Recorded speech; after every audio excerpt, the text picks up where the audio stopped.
ഈ F-15 അതേപോലെ തന്നെ F-35 കൊണ്ട് ഇറാൻ്റെ മണ്ണിലേക്ക് കയറി ചെല്ലാമെന്ന അമേരിക്കയുടെ ആ ഒരു മോഹം ഉണ്ടല്ലോ, അതിന് ഏറ്റവും വലിയ തിരിച്ചടി കിട്ടാൻ പോവുകയാണെന്നുള്ളതാണ്. കാരണം എന്താ വെച്ച് കഴിഞ്ഞാൽ ഏകദേശം 300 മുതൽ 400 എണ്ണം വരെ ഷോൾഡറിൽ മൗണ്ട് ചെയ്ത് അടിക്കാൻ പറ്റുന്ന രീതിയിലുള്ള QN-12 അതേപോലെ തന്നെ FN-18 എന്നൊക്കെ പറയുന്ന ചൈനയുടെ ചില ഷോൾഡർ മൗണ്ടഡ് ആൻറ്റി എയർക്രാഫ്റ്റ് ഗണ്ണെന്ന് പറയാൻ പറ്റത്തില്ല, ആൻറ്റി എയർക്രാഫ്റ്റ് മിസൈലുകളുണ്ട്.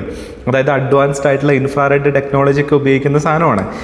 ഇത് ഏകദേശം ദശലക്ഷക്കണക്കിന് ഡോളറിന് ഇറാൻ ആക്ച്വലി ചൈനയിൽ നിന്ന് വാങ്ങാൻ പോവാന്നാണ് പറയുന്നത്. അപ്പോൾ ചൈനയിൽ നിന്ന് പാകിസ്ഥാൻ വഴി ഇറാനിലോട്ട് ഈ പറയുന്ന സാധനങ്ങൾ എത്തിക്കും എന്നാണ് ഇപ്പോൾ പറയുന്നത്. കാരണം ഈ ഒരു സാധനം അമേരിക്കക്ക് ഭയങ്കര തിരിച്ചടിയാണ്. അതിൻ്റെ റീസൺ എന്താണെന്ന് ചോദിച്ചു കഴിഞ്ഞാൽ F-15 അപ്പാഷെ ഹെലികോപ്റ്ററും MK-9 റീപ്പർ ഡ്രോണുകളുടെ ശവപ്പറമ്പായിട്ട് ഇറാൻ മാറിയതിൻ്റെ പ്രധാനപ്പെട്ട കാരണം എന്ന് പറയുന്നത് ഈ ഷോൾഡറിൽ വെച്ച് അടിക്കാൻ പറ്റുന്ന രീതിയിലുള്ള മിസൈലുകളാണ്. അതായത് അമേരിക്ക ഇറാനിൽ ഉപയോഗിച്ചിരുന്ന ഒരു സ്ട്രാറ്റജി ഉണ്ട്. ആ സ്ട്രാറ്റജി എന്ന് പറയുന്നത് ഇറാനിലെ മലനിരകളെ മറയാക്കി താഴ്ന്നു പറക്കുക എന്നുള്ളതായിരുന്നു ആ സ്ട്രാറ്റജി. ഉയരത്തിൽ പറന്നു കഴിഞ്ഞാലുള്ള പ്രശ്നം എന്താ വെച്ച് കഴിഞ്ഞാൽ ഈ പറയുന്ന S-400 പരിഷ്കരിച്ച പതിപ്പുകൾ യഥാർത്ഥത്തിൽ ഇറാൻ ഉപയോഗിക്കുന്നുണ്ട്. അവരുടേതായിട്ടുള്ള വെർഷനായിട്ട് അവർ ഉപയോഗിക്കുന്നുണ്ട്. അപ്പോൾ ഈ സാധനത്തിൻ്റെ റഡാറിൻ്റെ കണ്ണിൽ പെടാതിരിക്കാൻ വേണ്ടിയിട്ടാണ് ഇവർ മലനിരകളെ മറയാക്കി താഴ്ന്നു പറഞ്ഞത്. പക്ഷേ അത് ഇവർക്ക് പണിയായി.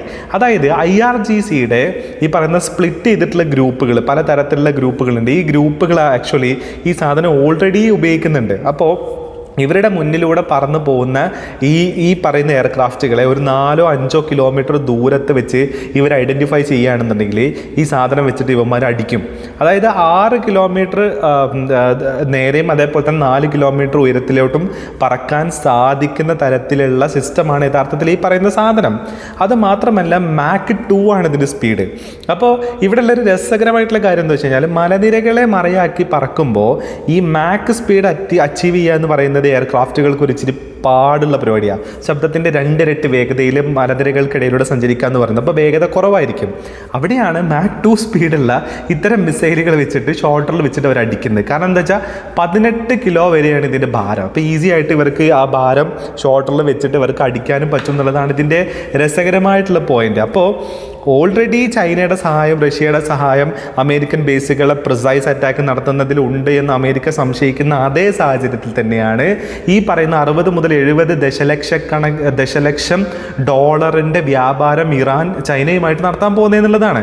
ഓൾറെഡി ഇതിൻ്റെ പാർട്സ് എല്ലാം എത്തിയിട്ടുണ്ടാവും. പിന്നെ എത്തിക്കഴിഞ്ഞ സാധനങ്ങളുടെ ഒരു റിപ്പോർട്ട് ഇപ്പോൾ പുറത്ത് വരുന്നു എന്നുള്ള രീതിയിലായിരിക്കും ഇതിനെ കാണേണ്ടത്. അപ്പോൾ ഇങ്ങനെ ഒരു ഡെവലപ്മെൻറ്റ്സ് ആക്ച്വലി ഇവിടെ ഉണ്ടാവാൻ പോകുന്നു എന്നുള്ളതാണ്. QW-12 FN-16 എന്ന് പറയുന്ന ഈ 2 സിസ്റ്റമാണ് ഇവർ യൂസ് ചെയ്യുന്നത്. അപ്പോൾ ഇതിലേറ്റവും രസകരമായിട്ടുള്ള സാധനം എന്താ വെച്ച് കഴിഞ്ഞാൽ ഇത് ഈ ഇൻഫ്രാറെഡ് ഉപയോഗിച്ചിട്ടാണ് യഥാർത്ഥത്തിൽ എയർക്രാഫ്റ്റിനെ ഐഡൻറ്റിഫൈ ചെയ്യുന്നത്. അപ്പോൾ ആ ഇൻഫ്രാറെഡ് ക്യാമറകൾ ഉപയോഗിച്ചിട്ടുള്ള വിഷ്വൽ ഓൾറെഡി ഇറാൻ ഇതിന് മുന്നേ പുറത്ത് വിട്ടിട്ടുണ്ട്. ഒരു F-35 വിഷ്വലാണെന്ന് അവർ പുറത്ത് വിട്ടത്. അപ്പോൾ സ്റ്റെൽത്ത് കപ്പാസിറ്റി മറ്റേത് മറിച്ചത് മാങ്ങാ തൊലി എന്നൊക്കെ പറഞ്ഞിട്ട് ഈ സാധനം കൊണ്ട് അങ്ങ് കയറി ചെന്ന് കഴിഞ്ഞാൽ ഇവന്മാരത് ഷോൾഡറിൽ വെച്ച് അടിക്കും എന്നുള്ള കാര്യത്തിൽ യാതൊരു സംശയവും ഇല്ല എന്നുള്ളതാണ്. അപ്പോൾ ഇങ്ങനെയാണ് ഇപ്പോൾ ഈ ഒരു യുദ്ധം പോയിക്കൊണ്ടിരിക്കുന്നത്. അതായത് ചൈനയുടെയും റഷ്യയുടെയും ആക്റ്റീവ് ആയിട്ടുള്ള ഇൻവോൾവ്മെൻറ്റ് ഈ പറയുന്ന യുദ്ധത്തിൽ വരുന്നു എന്നുള്ളതാണ് ഇതിൽ നമ്മൾ പ്രധാനമായിട്ടും കാണേണ്ടത് എന്നുള്ളതാണ്. അതുമാത്രമല്ല ഏകദേശം 90-95% ഇവരുടെ മിസൈൽ ശേഷി ഇവർ വീണ്ടും എന്ത് ചെയ്തിട്ടുണ്ട്, ആർജിച്ചെടുത്തിട്ടുണ്ടെന്നും കൂടെ ഇതിൻ്റെ കൂട്ടത്തിൽ പല റിപ്പോർട്ടുകൾ വരുന്നുണ്ട്. അപ്പോൾ ഇങ്ങനെയെല്ലാം തുടങ്ങുകയും ചെയ്തൊന്ന് നിർത്താനും പറ്റാത്ത അവസ്ഥയിലേക്ക് കാര്യങ്ങൾ മാറുന്നു എന്നുള്ളതാണ് പറയാനുള്ളത്.